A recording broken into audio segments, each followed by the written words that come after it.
Okay. Yes. Hello, ladies and gentlemen. Good morning, good afternoon, good evening, depending on your time zone. Yes. It's an exciting moment, of course, being here today. We have an astute scholar and a national reviewer, of course, an international reviewer with us here. The area you are staying is somehow not very clear, but I think I've been able to make some good developments.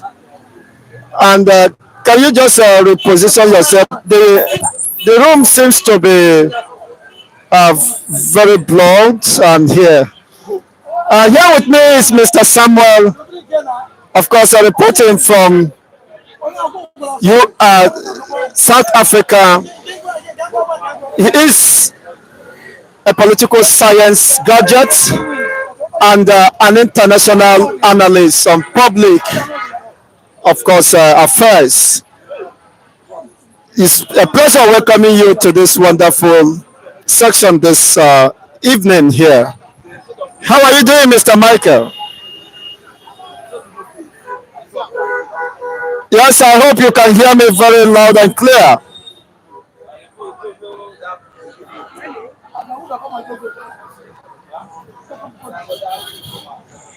Okay.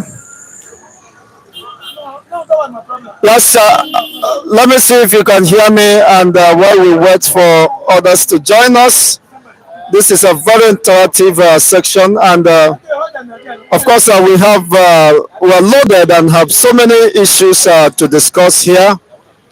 Already, of course, we have about 4 persons who have joined us, and once again, it's a pleasure welcoming you, Mr. Samuel F. Young.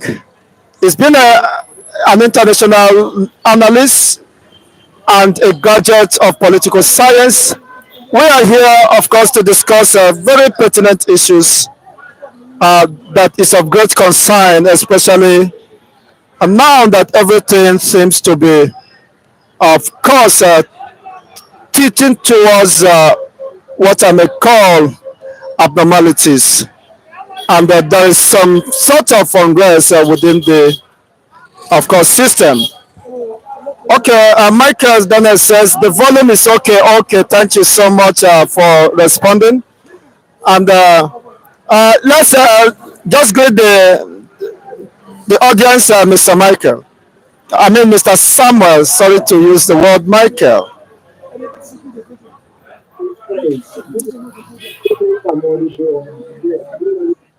Can you help me?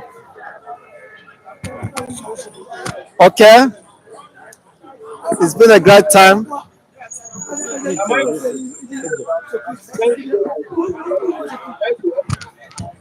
Yes, sir, what we have on ground today, of course, is something that is of great concern to us, especially here in Nigeria. What can you say about the happenings within the Nigerian state ever since you left the shores of Nigeria to further your studies uh, here you are this moment?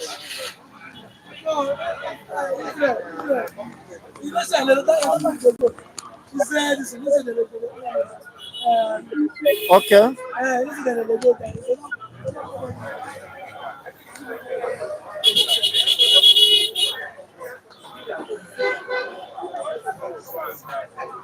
Okay, I think I can hear you now.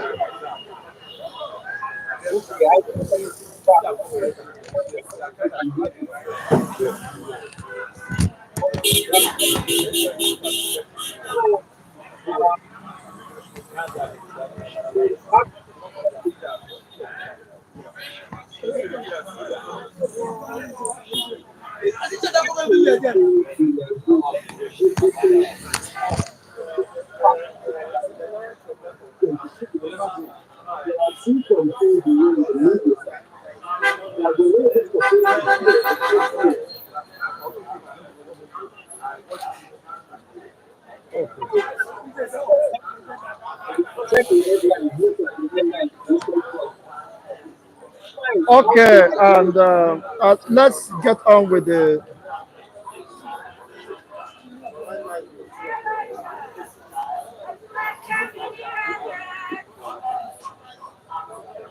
discussion. The state of Nigerians affairs today.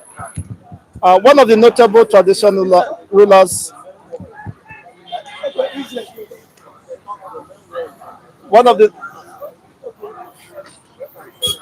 have commented on the state of the nation.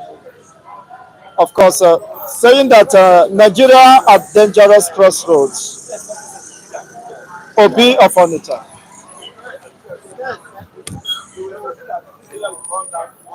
So, what do you have to say?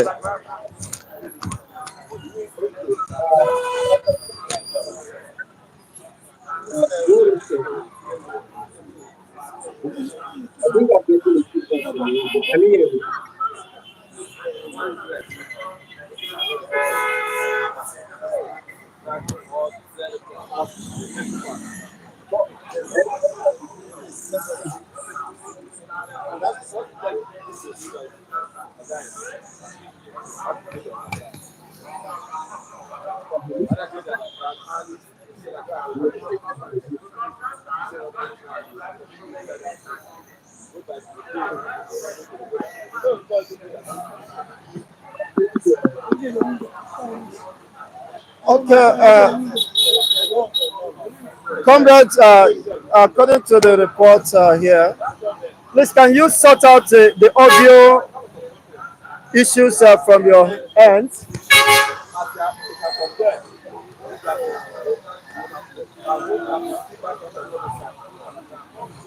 It seems the audience could barely hear you. So could you just sort out the, the voice? It's not too loud for people to comprehend what you're saying.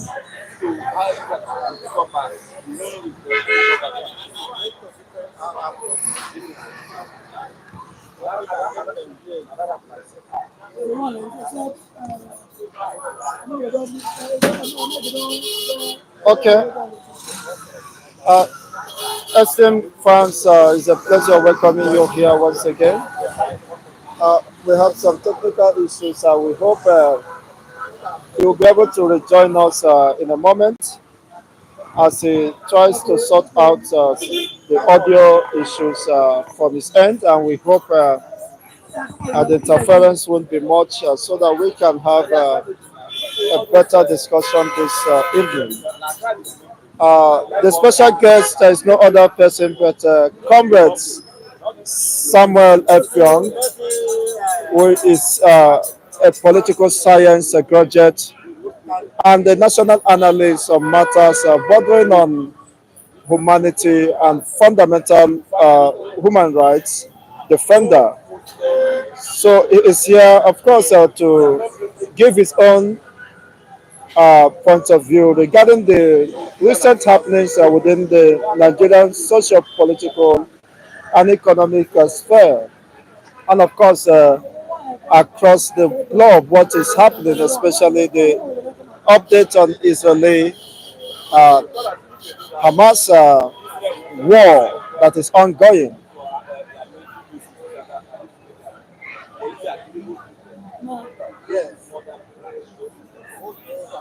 So I will want to crave your indulgence to just hit the subscription buttons and of course give us a thumbs up so that we'll have a better view and this will be able to reach out to many for this exciting interactive moments here in Corwave TV.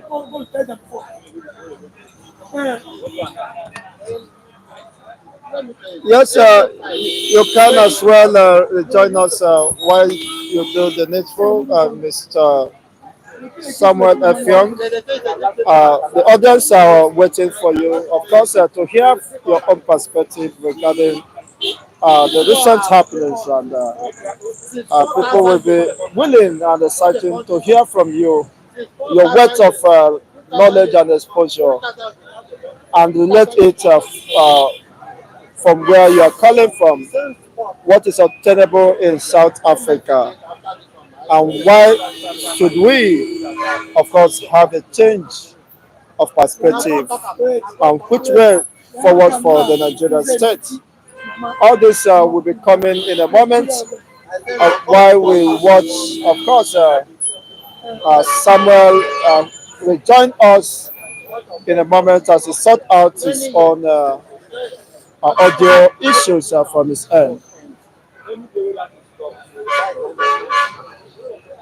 Meanwhile, before he rejoins us this evening, I would want to call attention that one of the eminent traditional ruler in Nigeria, Obi of Onitsha, had given his strong position regarding the state of the nation, that Nigeria at dangerous crossroads.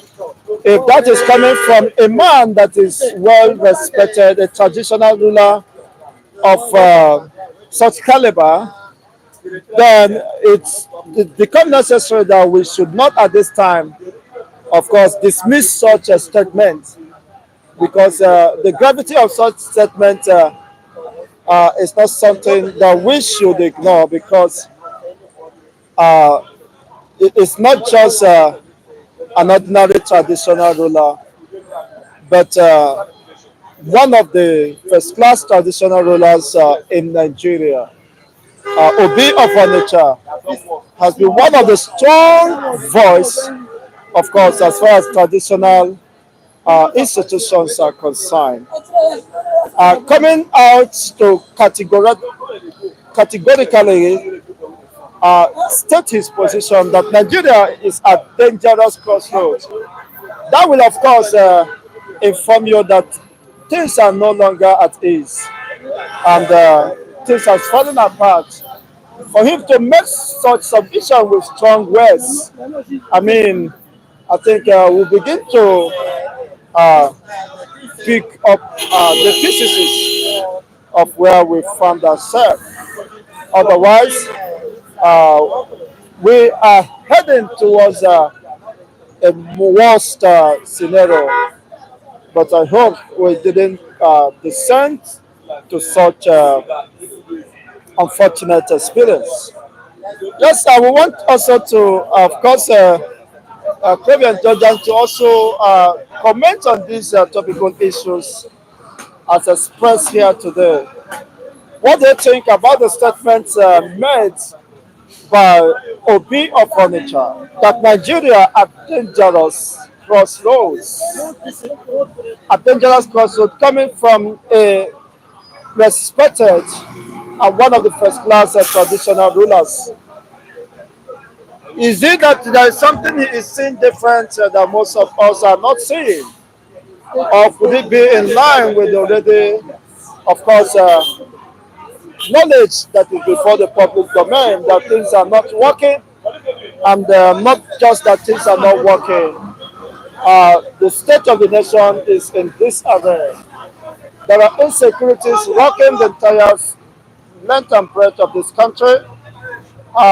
Nobody seems to be safe, and that is quite unfortunate indeed.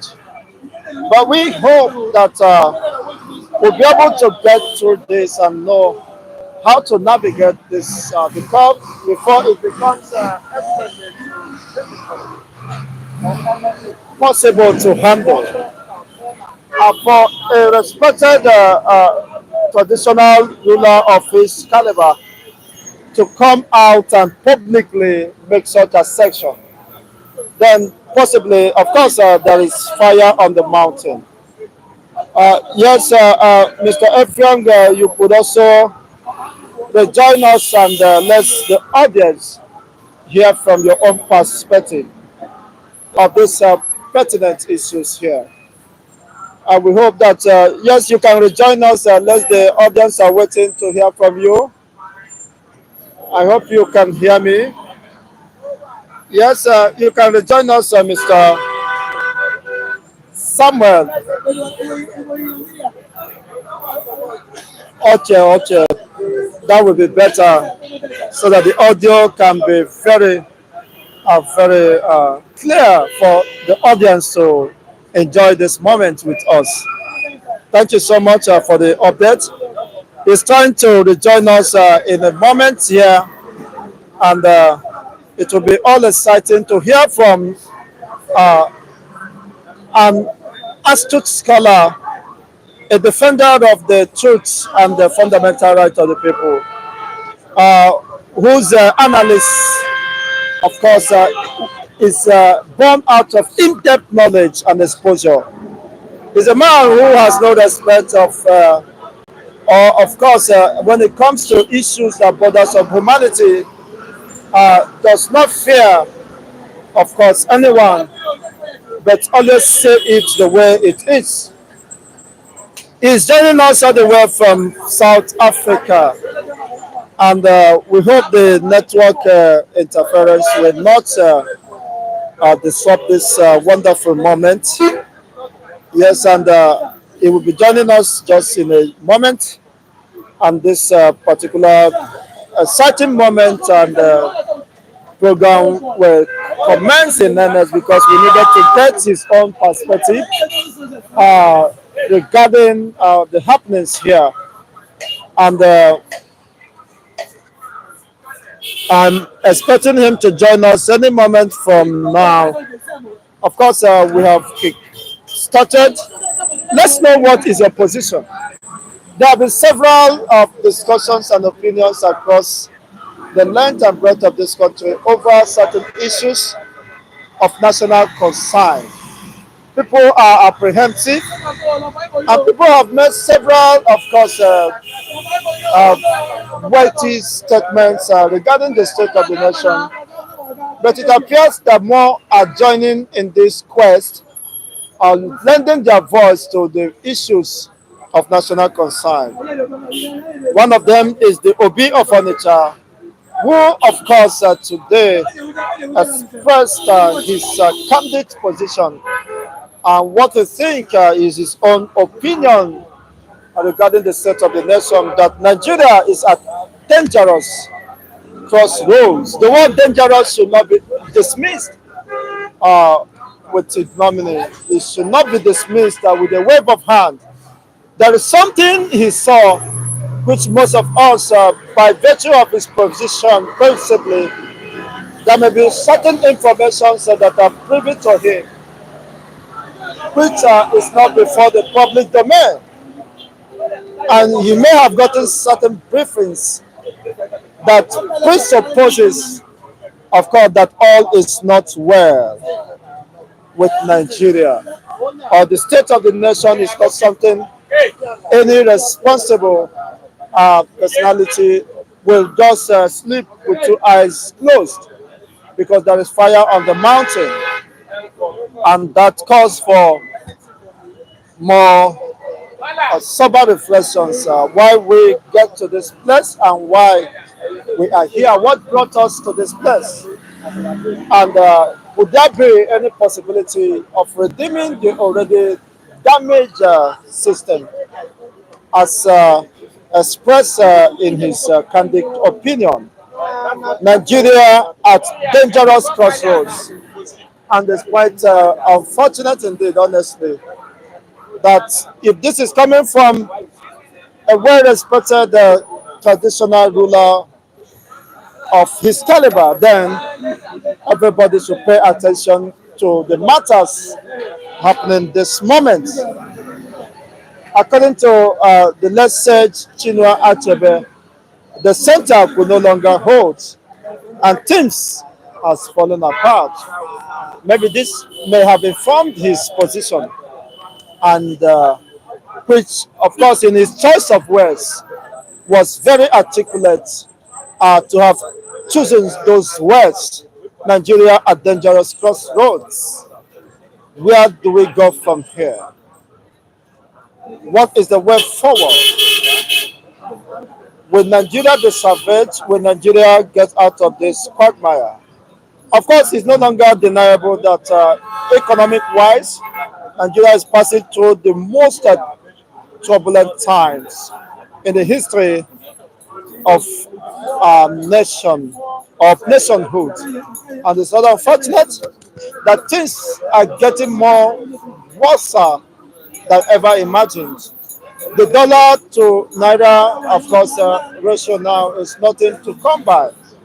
And you can see it certainly that dollar now, of course, the exchange rate is more than 1,000 per dollar at a dangerous crossroad. How do we get here? And what is the way out of this? But the unfortunate thing is that this dispensation seems not to have a clear direction or vision for the country. It is on the national papers that the president is also requesting for another loan, $400 million, of course, to be borrowed so that it could be shared among 15 million families or households. How can a government with such debt profile be considering to also borrow more uh, with the high interest rates, of course, that is almost choking up the entire system? And you are considering to go and borrow $400 million just to share as palliative. How sustainable is that to the economy? Of course, that would be another cog on the wheel of progress. And it's rather unfortunate because it will not pay off. You are borrowing to share for some people rather than borrowing to create wealth, to create facilities, industries that can absorb people, of course, and give them sense of livelihood, rather than borrowing to share. And how sure are we that the money will get to the intended persons or households? Of course, this is Nigeria, everything is possible. Some powers that be who might have different ulterior motives and motives might hijack the money and see it ends up like the same way others have gone down the drain. So these are very pertinent issues. Possibly would have been the reason why he has to make such frantic statement at this time. It is not just about political, it's not about sharing sentiment. Okay, and the reality here is that it is rather unfortunate indeed. Honestly, unfortunate in the sense that we are trapped in this quagmire, and as if nobody knows the way out of this. Everybody is just struggling, of course, to take advantage of whatever opportunity is before him. You are most welcome, of course, again, esteemed comrades and an astute reporter and national analyst. There's no other person than Comrade Samuel Effiong. Honestly, we've missed you so much, and you are looking more robust and cool. How are you enjoying your your new base? You just left us here, and all in the interest of course, development, and we appreciate that. Yeah, welcome once again. Is Okay, I think I can barely hear you, but I hope it will improve.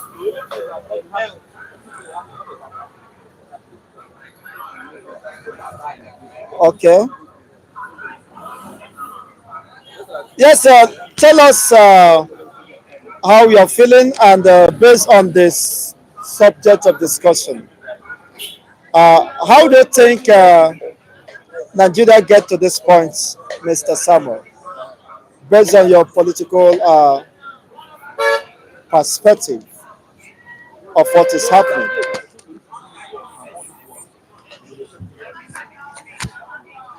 very audible now.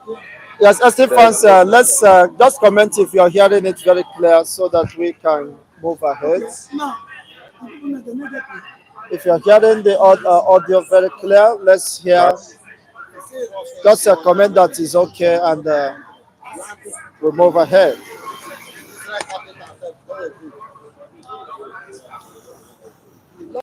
Okay, okay. Okay, that is fantastic.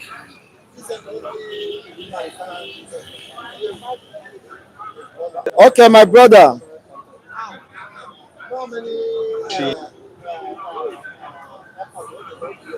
There's consistent. Okay, right on.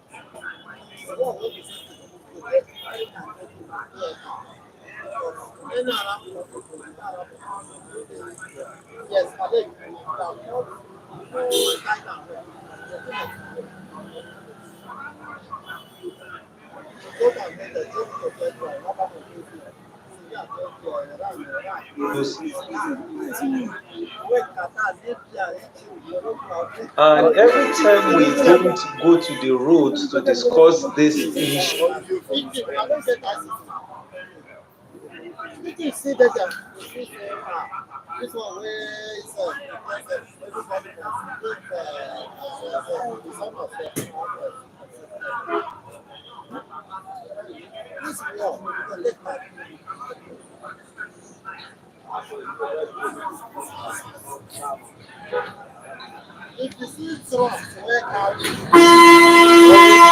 federation of either ethnicity. So at the end of the day, you see that the policy.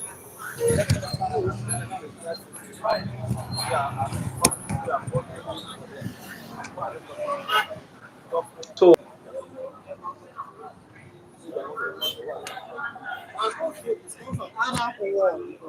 far,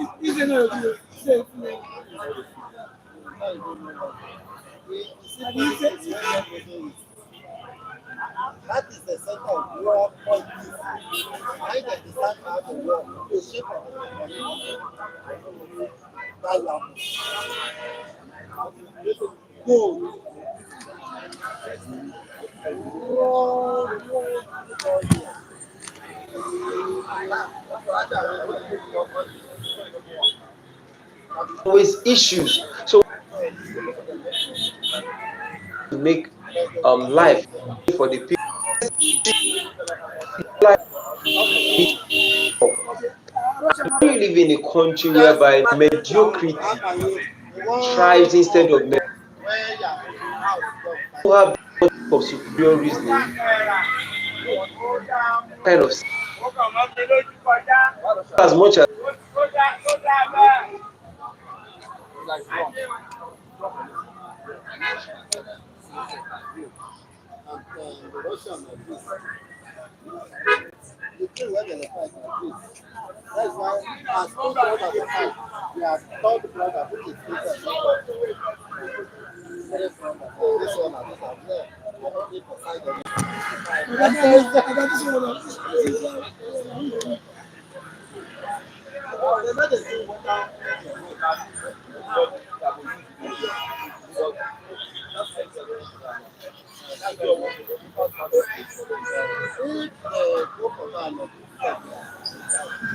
It seems there are some interference, of yeah. course. Can you hear me?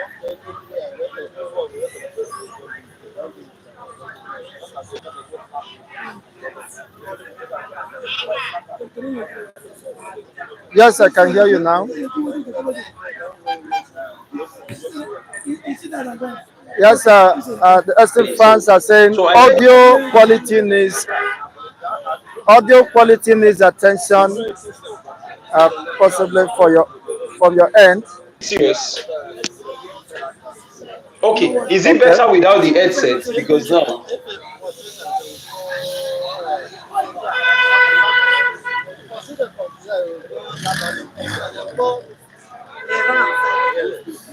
Okay. Yes, yes, yes, yes. I don't know.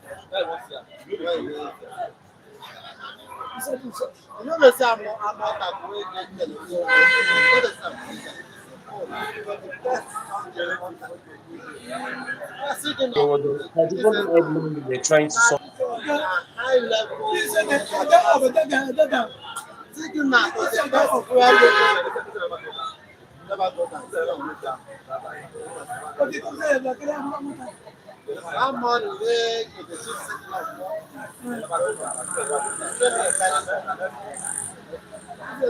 Okay.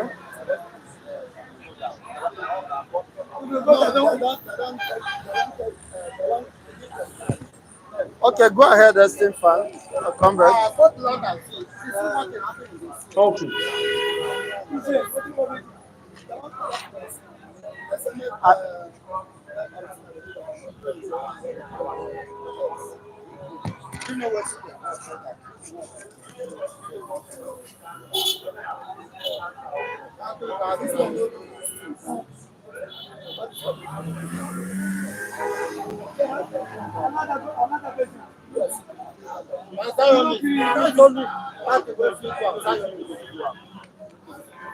Okay, how is it?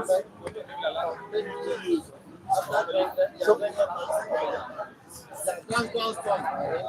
so what is happening?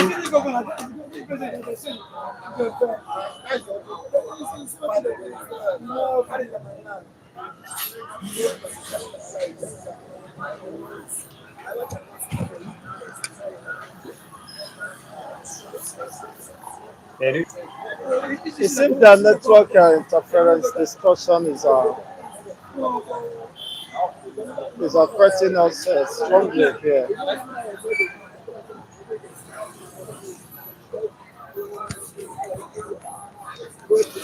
from your own end.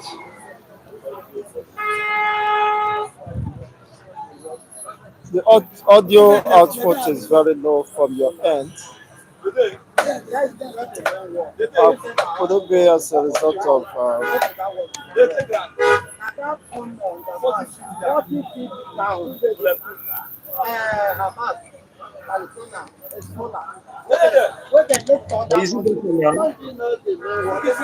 well, we hope that we'll get over this in a moment because sorry.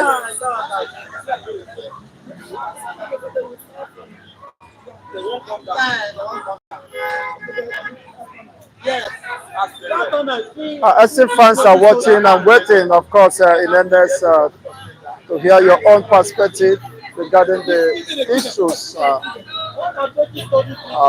expressed here.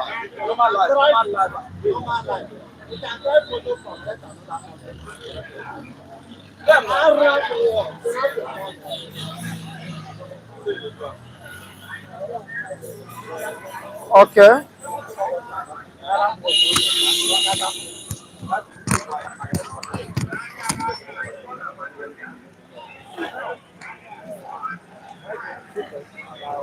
Okay, while you fix that, let's have another esteemed comrade here who may want to express his own, of course, view.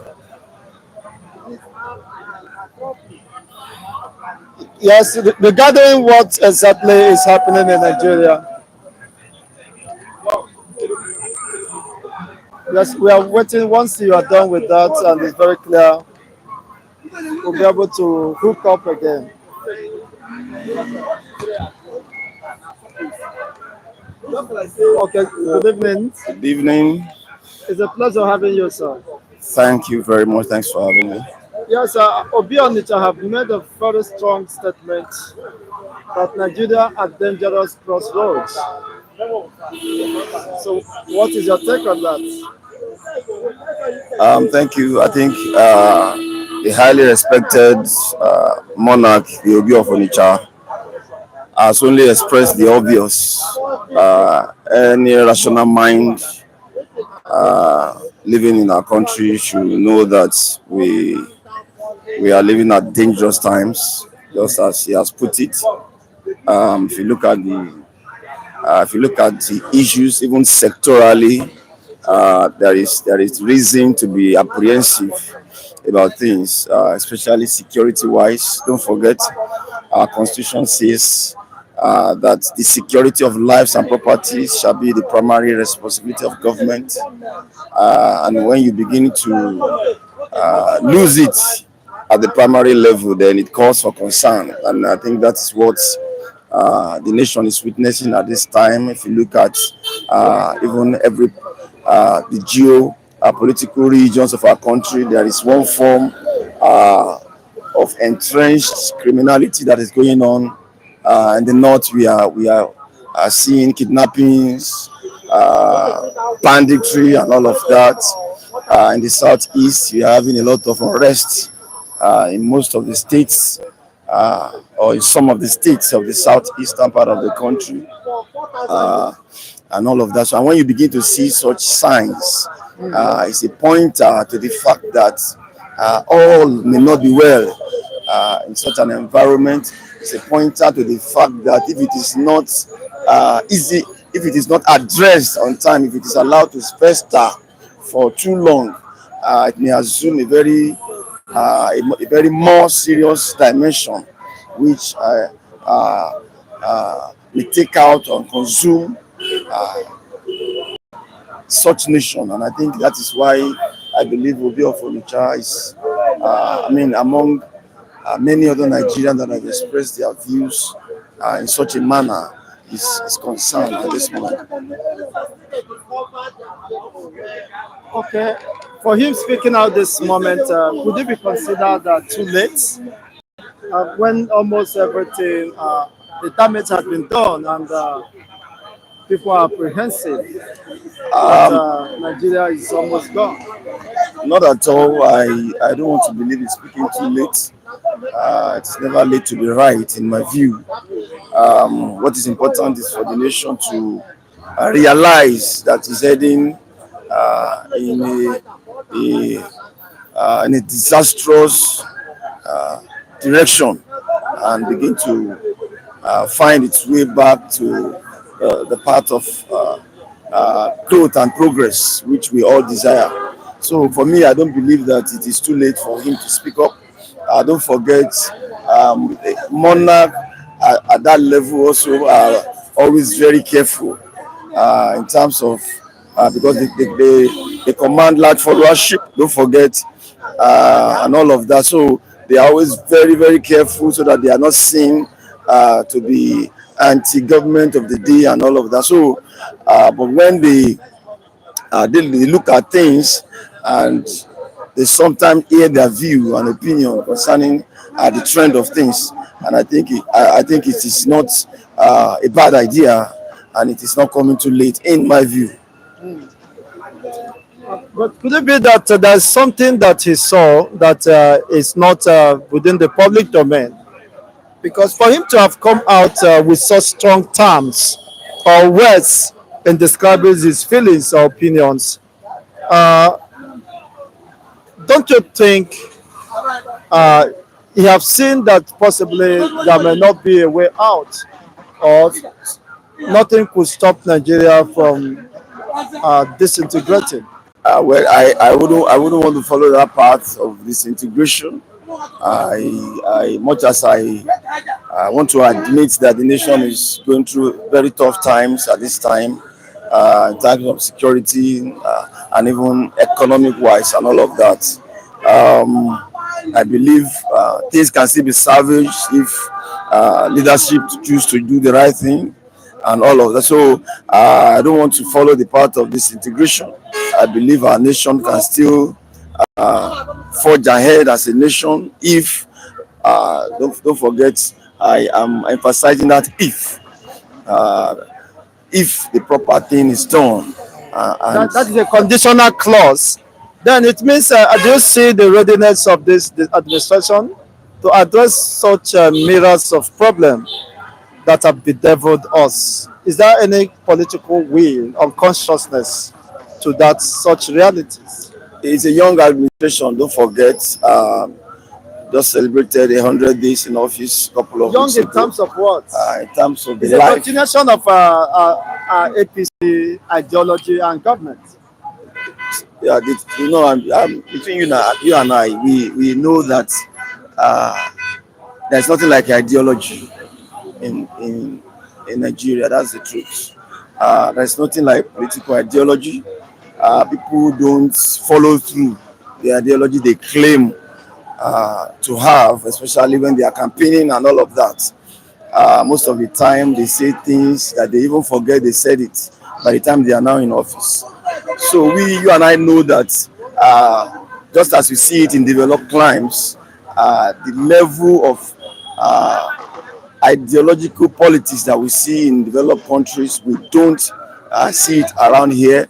What makes people to jump from parties to party is most of the time out of what can be grabbed, what can be gained, personal gains and all of that. So less of ideologies is I mean, do play out in this part of the country. So I don't want to believe that anybody is continuing anything that the APC government is doing. I believe that the man at the helm of affair, Achiraj Bola Ahmed Tinubu, is bringing on board whatever he does. I don't want to believe it's a continuation of what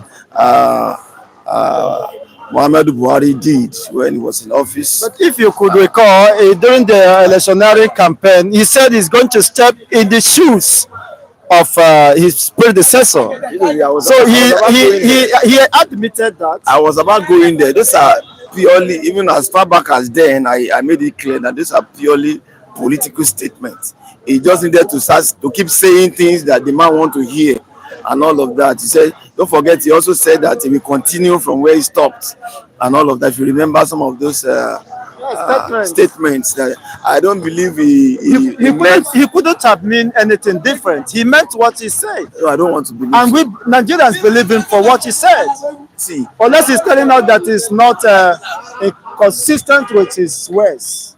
For me, he was just playing games. That would be the best way of telling Nigerians that he will not be consistent with his words. For me, he was just playing. He was just playing with words. That's the way I want to put it. He was just playing games at that point in time and all of that. So, and you can begin to figure that out when he assumed leadership. That some of even the policies of the past government he has reversed and all of that. So he was just playing games as far as I'm concerned. Those periods that he was eulogizing the past administration, despite the fact that Nigerians knew that government didn't live up to expectation. But because they are in the same political party, he cannot begin to criticize a party that he belonged to. He cannot begin to criticize a party that he was part of its emergence. And that was why he was trying to, it was just purely a damage control program for that administration. So that's the way I see it. So I believe he's only doing what he, as Ahmed Bola Tinubu, want to do as the leader of the current administration, and not a continuation of what has happened in the past. Well, I would say I'll get to you on that. Regarding the borrowing syndrome, he's just starting from where his predecessor ended. Buhari's regime or administration was characterized by excessive, of course, borrowing. And it appears we have not seen an end to that. Ahmed Bola Tinubu have stepped in his shoe as he rightly submitted. He promised Nigerians, but it's on the negative side now because borrowing to eat or give palliative wouldn't solve the problem either. Let's hear the esteemed comrades. Yes, let's see if you can hear us now. We can hear you now. Yes, regarding the topical issues, let's have your own perspective. Honestly, I'm eager to hear and learn from you. Of course, your words of wisdom and vast knowledge on issues of this nature is something nobody would want to miss. Am I audible now?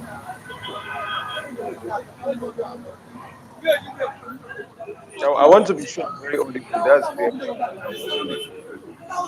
Okay. better than Okay. I can't see the chat, so I Yeah.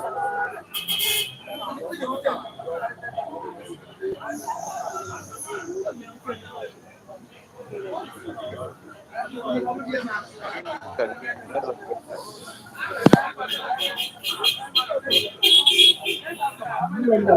to be sure you Yes. can hear me. Yes. Let's have your opinion. Yeah. Yeah, but yeah, can you hear me? Can you hear me? Can you hear me? Like, can you hear me at all? Like, can you hear me? Can you? Yes, I can hear you now. Okay, so okay, the audio Yes. is very. Yes. Yes. Yeah, I can. Very clear now.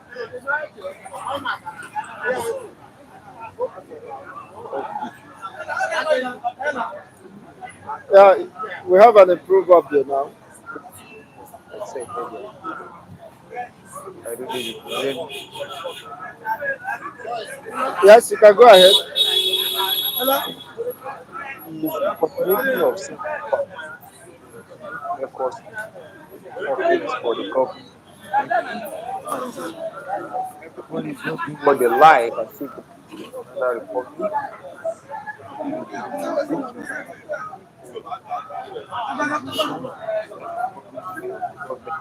whatsoever they want. As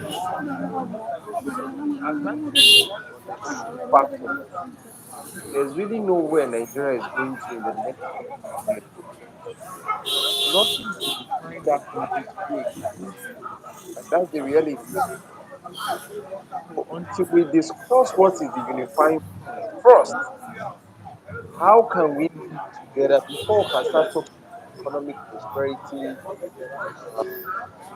educational prosperity, sectoral prosperity, and areas.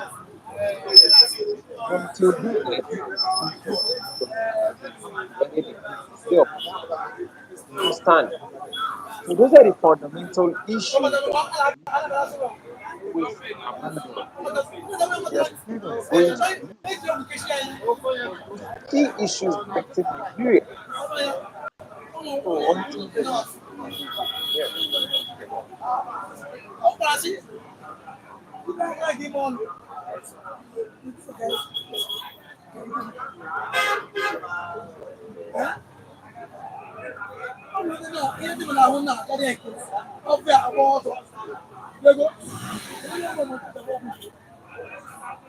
Okay. So I just wanted to ask you, of course, can you hear me? I want to be sure.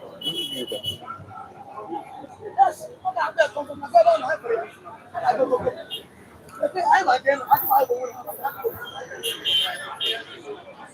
Can you hear We me are from? hearing, but it's not stable.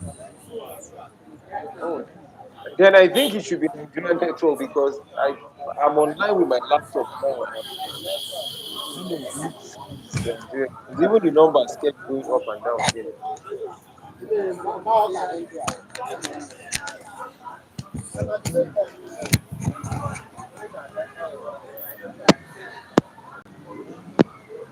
Okay. I don't even know. Yes, is it better?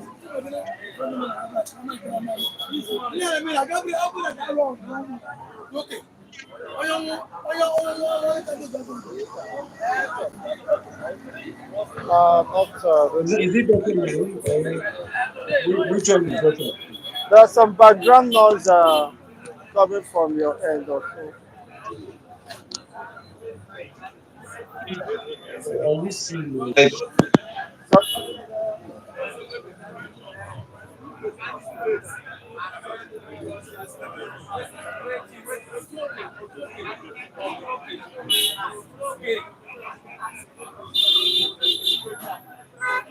Okay.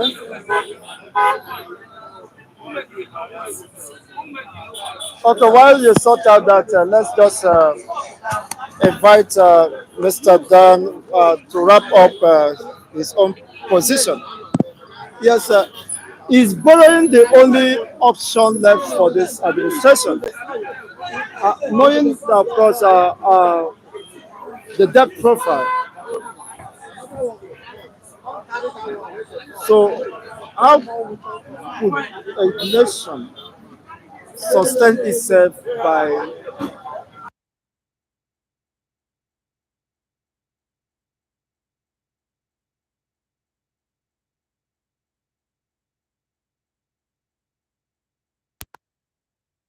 and that eat it and let's say forget every other thing? Thank you. I think it is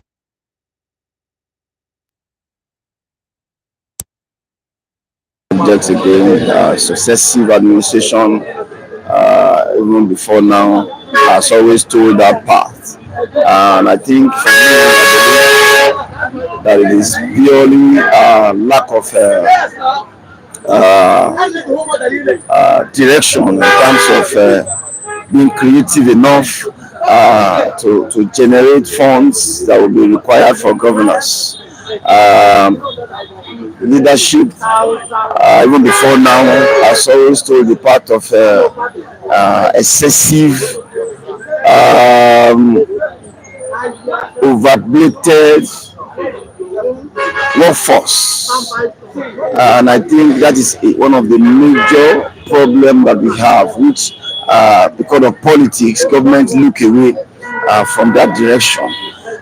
There are offices, there are agencies. Don't forget, it was in this country that a panel was set up to look into that area. If you remember the Rosary panel that was set up to look at how to harmonize some of these agencies of government and parastatals and all of that, so that we reduce all these duplications of functions that we have in most of the agents of government.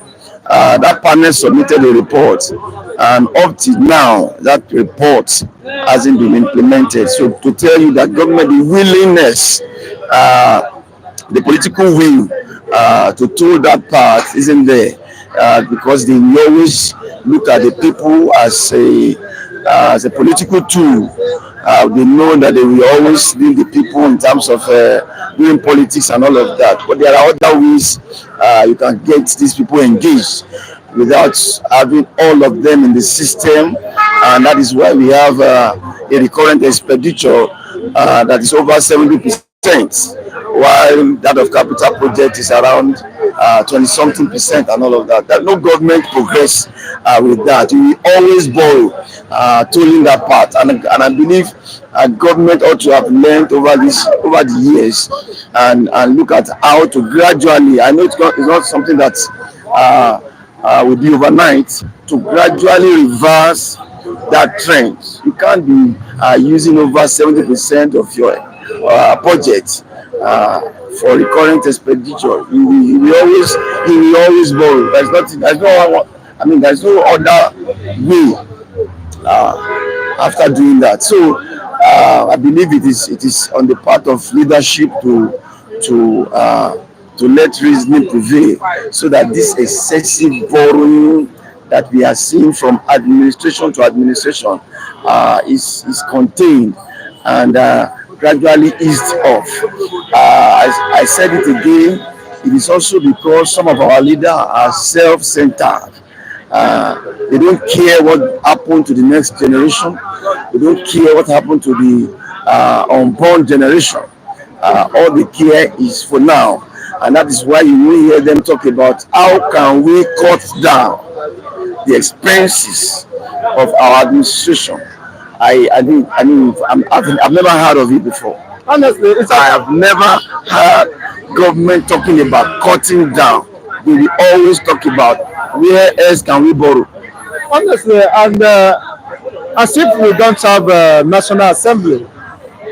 How come the government in this borrowing sphere, you are going to eat tomorrow, today, tomorrow you also go hungry, possibly looking for where else to borrow.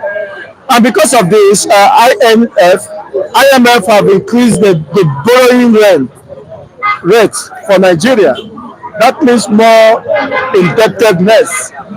So why should this government doing the same part of error? Even the 10th National or 11th National Assembly are not addressing this issue. What is the government doing with the ones he has borrowed? More than 1 point something billion dollars have been borrowed by this administration. And another bill, of course, to borrow 400 million just to share as palliatives. I mean, is it that we have people within the National Assemblies who are just more or less rubber stamps, who don't ask questions, or possibly could be having their own cut of the cake when the deal is tried? I think over the years, the National Assembly has become an appendage of the executive. It is fast becoming just an arm of the executive, an extension of the executive. Don't forget, it was Ahmed Lawal, the last Senate president, when he came on board, said to Nigerians that anything that Muhammadu Buhari brings to his desk, we get his approval.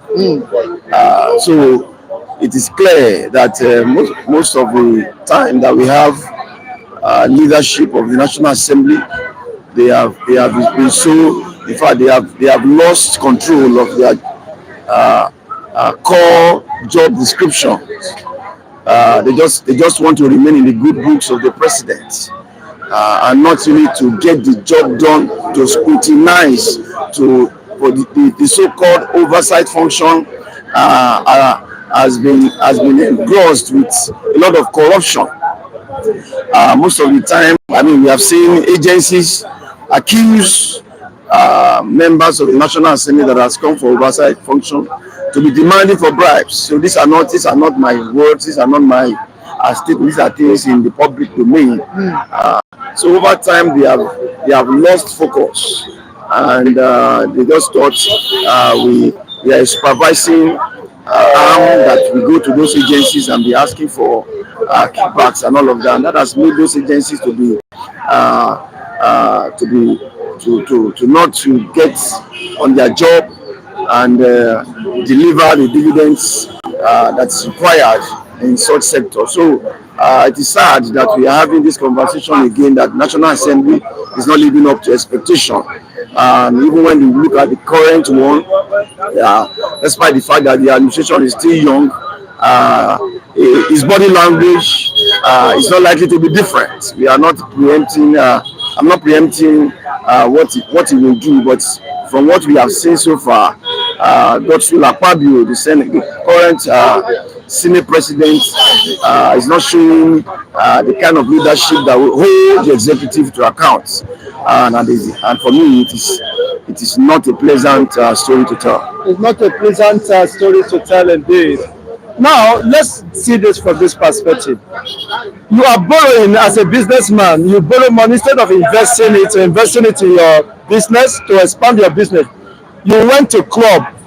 You are lavishing the money. Where will you get money to pay the interest? Are you not thinking of paying back? Or is it for the Christmas? Those who gave you the money gave you so that you can enjoy it and lavish it? Are you not thinking, is it not a basic common sense to inform you that this money you are borrowing, you will also pay back with interest? I mean, what crop of leaders do we have in this country? They are deliberately killing the country, possibly for their personal interests or whatever happens. It's if they don't have that patriotism or passion to build a society that everybody could be proud to identify with. What exactly is running through their minds? You see, at this particular time,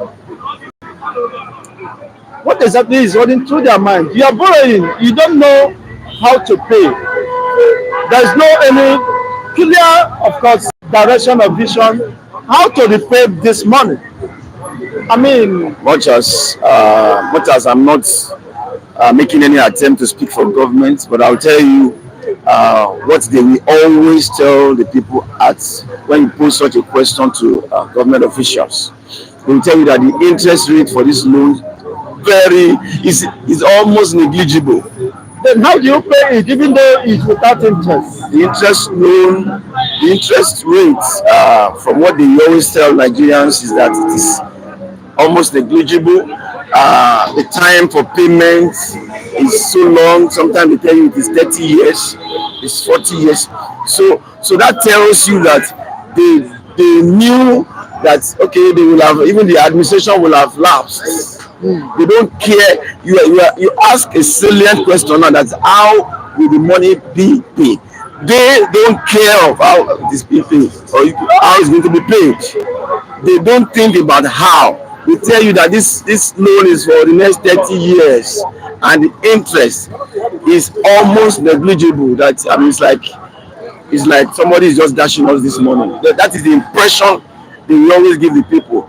But you and I knows that over those years, this loan will have compounded and add up to even existing loans. And invariably, you'll be using over half of your budget to be servicing loans. So where are you going to have money for development, for other things? And that is why they get hooked up. And the only option they're going to have is to borrow the more.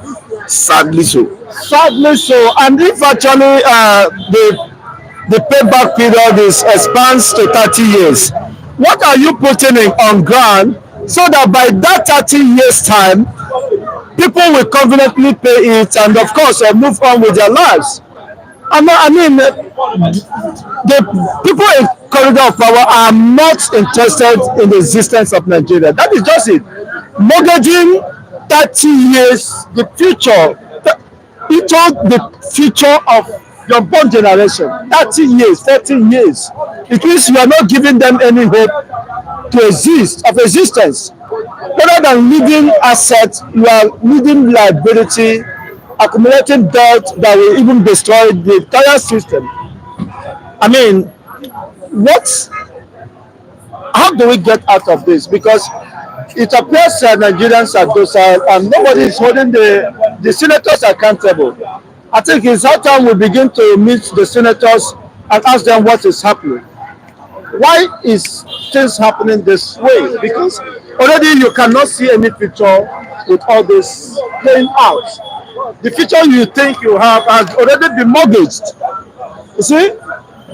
And according to the Bible, a lender, a borrower is a slave to the lender. So already you have mortgaged the posterity of this country and unborn generation into servanthood, slavery. What should be left to be desired about such system? Obviously, such a system is not sustainable. Such a system is evil. Such a system should be discontinued if we want to have a tomorrow that we desire. And I think that is the truth that must be told to leadership. That is the truth that we must embrace as a nation. That you cannot continue in this part of reckless borrowing, borrowing that is not tied to infrastructures and all of that, and expect to have a future that is desirable. And I think that is what we must continue to address. You ask a question that nobody is talking. I also expect civil society organizations and and every interest groups that is that have the Interest of the Nigeria interest of Nigeria's heart to begin to demand, just as you have expressed, to begin to demand from leadership to do the right thing, to jettison this part of recklessness that we have seen over the years, not only peculiar to this administration, over the years, all these unnecessary and avoidable borrowings that we are seeing, instead of looking at how to be more prudent in our finances. People will rather suggest that where else can we borrow, and I think that is not healthy for this nation and must be discontinued. Must be discontinued, and how possible with that, because those who are enjoying from this flow system may not want such system to be, of course, dismembered. It's not unfortunate. My heart bleeds for humanity. My heart bleeds for even the Nigerian state that it stands now, because nothing is showing that sense of viability. You see, the economic is sick, the security, of course, is a God, everyone to himself. I mean, how unfortunately do we get here? And most Nigerians have given up over this country. Some are just at the slightest opportunity with Japa will leave this country, because they have seen clearly that even in the next 30 years, the future unfortunately has been mortgaged, have been sold out because of these greedy and selfish politicians we have today. So, could you at this time call for the disintegration of Nigeria state, or anybody who cares to leave should also at this time begin to find his way before it is too late? Nigerians must be the one to build Nigeria, and that is the truth we must tell ourselves. If you expect foreigners to come build this nation for us, and I think we are going to be joking. It is we Nigerians that must determine to define the destiny of our country. Don't forget, those in leadership are not more Nigerian than any other person. They are simply privileged to be in leadership at this point in time. So the entire thing cannot be left in their hands, and that is why from time to time we make the demands that we make, and all of that. The whole essence is for us to begin to get on the right path, According to and all of that. Allah Adewale said, no help is coming from nowhere, meaning save your soul. Sorry, it means no hope.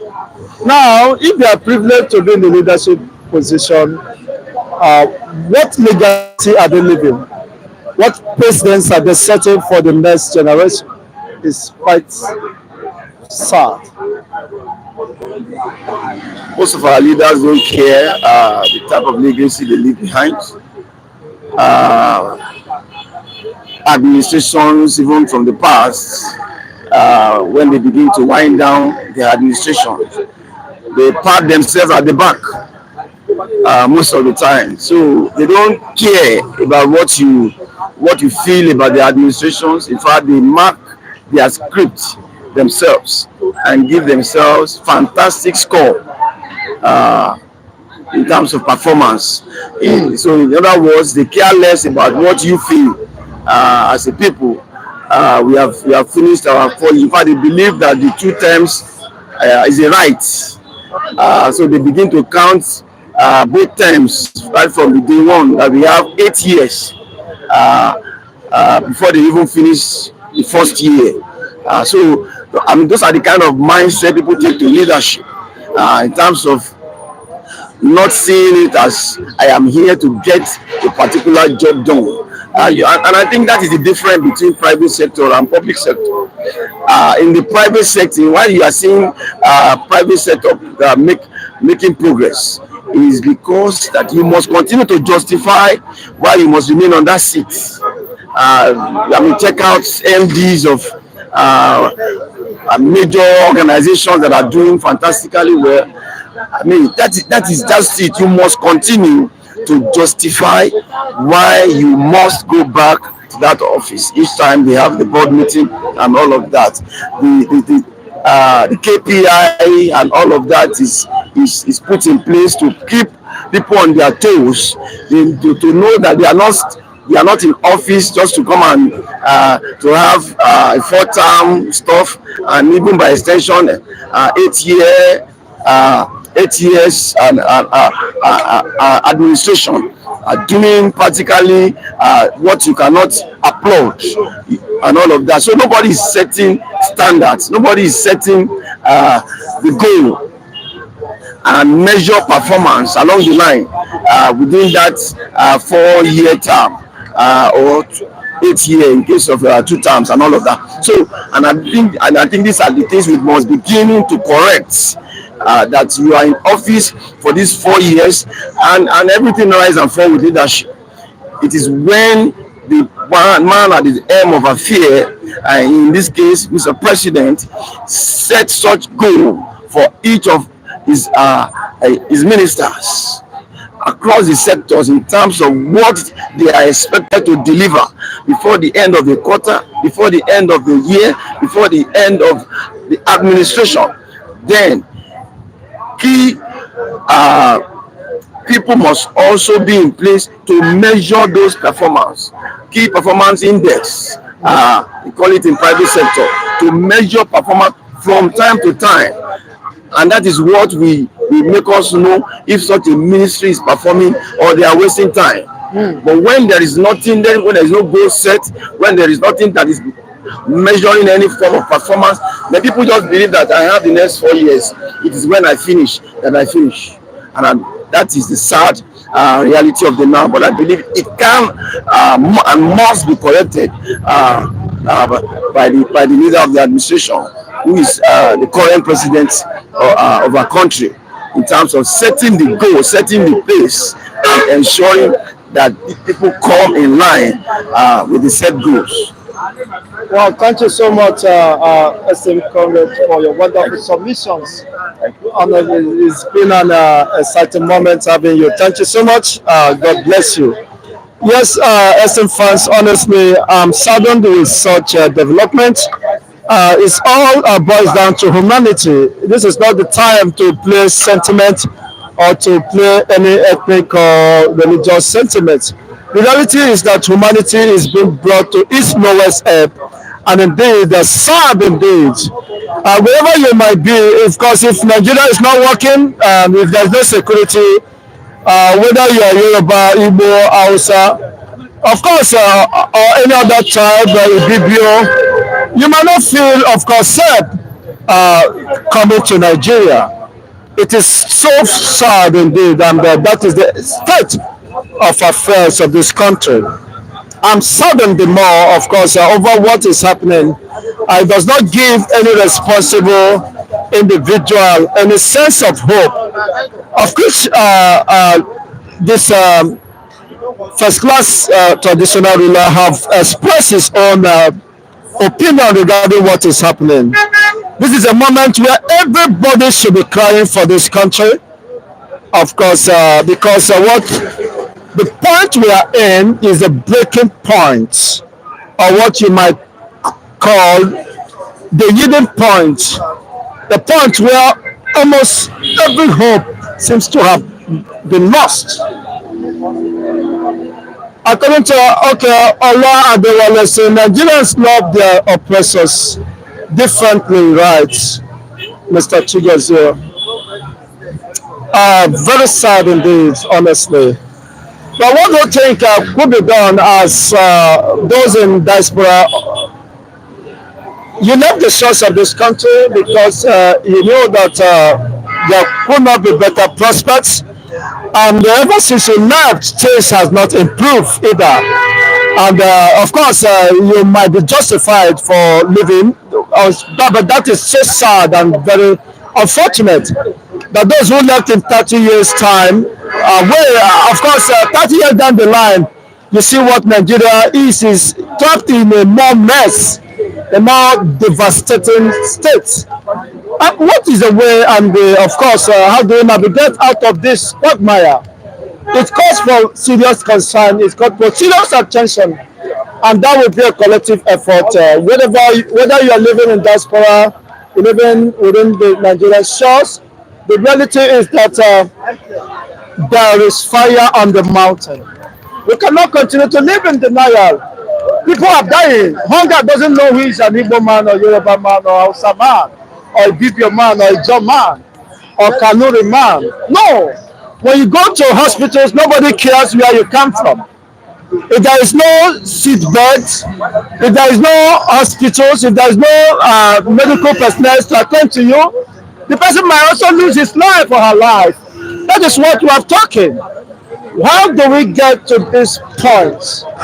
It's so unfortunate that even most of our best hands, medical consultants, are leaving the shores of Nigeria. Some are going to Egypt, some are going to Morocco, the some African country, Rwanda. You can imagine that.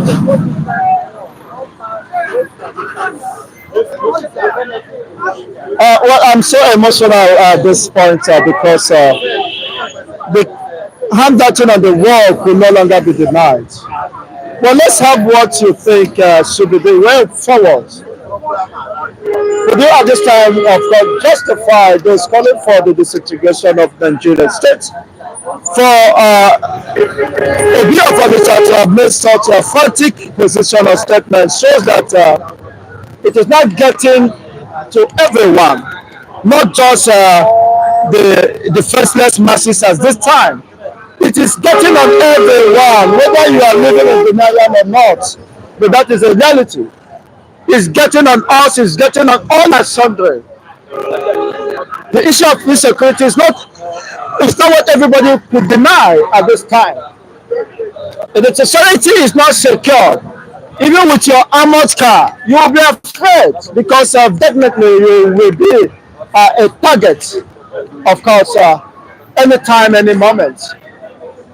So that, of course, shows that we are at the nick of time. We rather address this issue once and for all, or be consumed by the same issue we fail to address, by the same nagging issues we are living in denial or self-deception. Is so unfortunate, but this is where we are at this time. This teaching's time says nine, and we cannot continue to keep crucial issues untouched.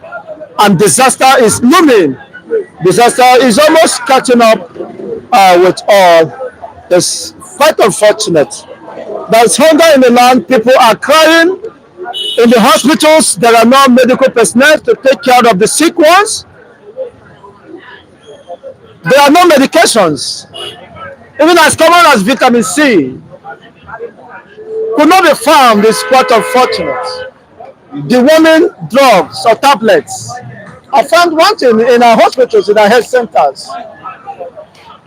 Why most of us in diaspora has health insurance cover, of course, that was made available by the state where you reside. Those who reside in Europe have health cover that covers them. You can access any medical care, whether you are rich or poor. It is a fundamental right of every human to have access to free medical care or adequate medical care. I was told by one of the respected Eastern fans that in Europe, Italy precisely, where she resides, okay, Mrs. Joy, that if you don't have money, if you are one of the richest of the richest within that society, you have the right to medical attention, care, adequate medical care. Priority should be placed on your head, regardless of whether you have money or not. Depending on whenever you are able to have money or secure a job, you can now, of course, pay certain percentage. While the government take care of over 70% of the bill, we will not want to be part of such society. Where there are, of course, benefits, where there are welfare packages for people to ease the pressure. I mean, Nigeria is where you have the highest pressure in the whole world. Apart from Gaza, where you have a bombardment now, where you have the highest pressure, frustration, pain, agony is in Nigeria. Because You'll be thinking of even how to eat. You'll be thinking of how to manage your own health, that of your children. This tuition fee is there. I mean, with limited or almost no resources,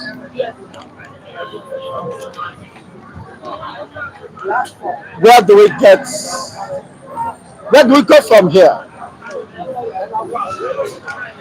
There are housing deficits.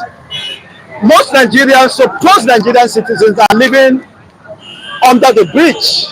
Some are living in bus stop designations.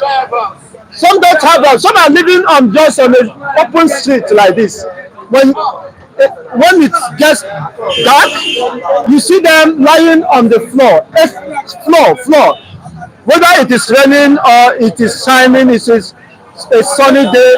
Whether the rain or it's in a cold moment, you see them exposing themselves to such hazards. I weep for this country. I weep for humanity. But the unfortunate thing that even the said government seems not to have direction, honestly, because when they are sick, they jet out of the country. And the same masses will be singing their praises. Somebody who you give the privilege to be in such juicy positions cannot fix your own health system, cannot fix your own refinery. I mean, what a hell. In Europe, in Western world, not everybody rides car because you have the state of the art facility, transport system that is superb. I was told in China that you hardly could drive your own car. You have underground trains, speed trains. You can just come out and jump into one train and it gets to your destination with remarkable ease. But most of these politicians visit those places, established places where systems are working, rather than, of course, copying the best developments there and replicate it here. But unfortunately, what they copy is corruption, how to loot the country to stupor, and that is what has brought us here. Imagine a major general being indicted of embezzling money that was meant to procure arms and pay his fellow combatant men. It was diverted to his own personal use. You can imagine. And people are dying, people are demoralized, the security personnel are not encouraged to do what is needful. And of course, they resort to assault of the masses who they feel they could impound on. Because of the society has no better plan or prospect for them. And they are giving him 7 years, backing 7 years imprisonment. What of the money he has stolen? What of the damage he has caused? The pains. People that died as a result of such misappropriation. What happens to them? And you are giving him imprisonment, which we don't know whether it will stand, because it's only those who has money in this country will always have their way. It's not unfortunate. Brother Chico's here, we felt your pain and our heart bleeds for Nigeria. The same thing applies to me. My heart bleeds for humanity, but not Nigeria. My heart bleeds for the indigenous nationalities within this country who are passing the worst exacerbating and obvious situations. And there is no hope coming anywhere. Everybody, of course, is left to himself. And God for us all. And if you are lazy, if you are weak, well, let the devil take you. Nobody cares. Well, on this note, we'll go to end of this discussion. Strongly apologize for the poor network that wouldn't have allowed us, that didn't allow us to hear esteemed guests. We hope to host him in the nearest future, and of course, by then, we hope the audio issue may have been fixed. Thank you once again. It's a great pleasure, of course, having you, Comrade Samuel F. Young. I do appreciate you for honoring this invitation. I will hope that in the subsequent editions, we'll get to know and to hear from you your own perspective over the happenings and, of course, issues here in Nigeria. Remember, thank you for contributing and have a fantastic week ahead. Love you and stay safe. We'll continue to deliberate on this because it's an issue of concern, of great concern. Our concern and interest lies on humanity. Remain blessed until I come your way some other time as God grants us the grace. God willing. Bye for now.